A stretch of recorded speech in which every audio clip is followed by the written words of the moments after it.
Scrooge and the Phantom came into the presence of this man, just as a woman with a heavy bundle slunk into the shop. And she had scarcely entered when another woman, similarly laden, came in too, and she was closely followed by a man in faded black. After a short period of blank astonishment in which the old man with the pipe had joined them, they all three burst into a laugh.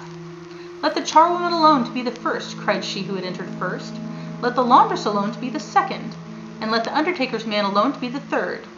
Look here, old Joe, here's a chance, if we haven't all three met here without meaning it.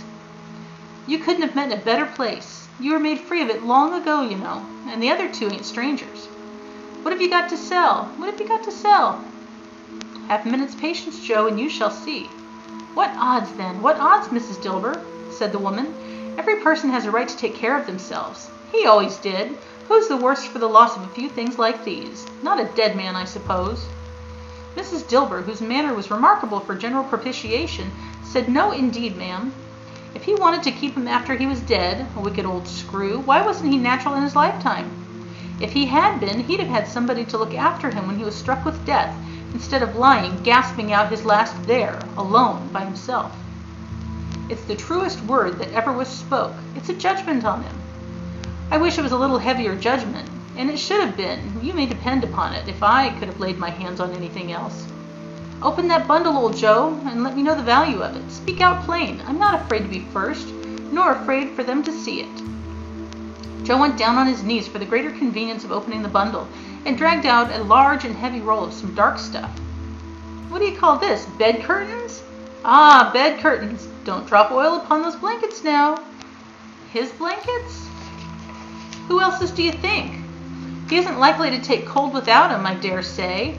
Ah, you may look through that shirt until your eyes ache, but you won't find a hole in it, nor a threadbare place. It's the best he had, and a fine one too. They'd have wasted it by dressing him up in it if it hadn't been for me."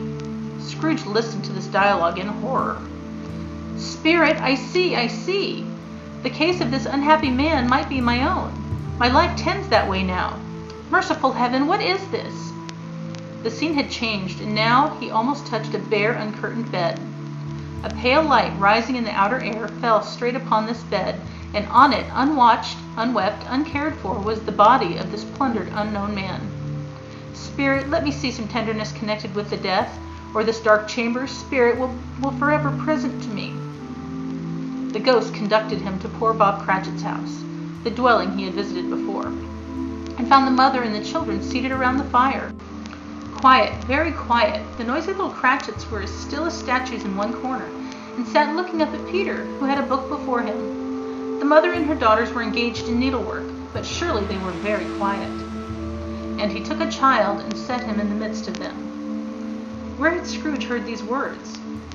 He had not dreamed them? The boy must have read them out, as he and the spirit crossed the threshold. Why did he not go on?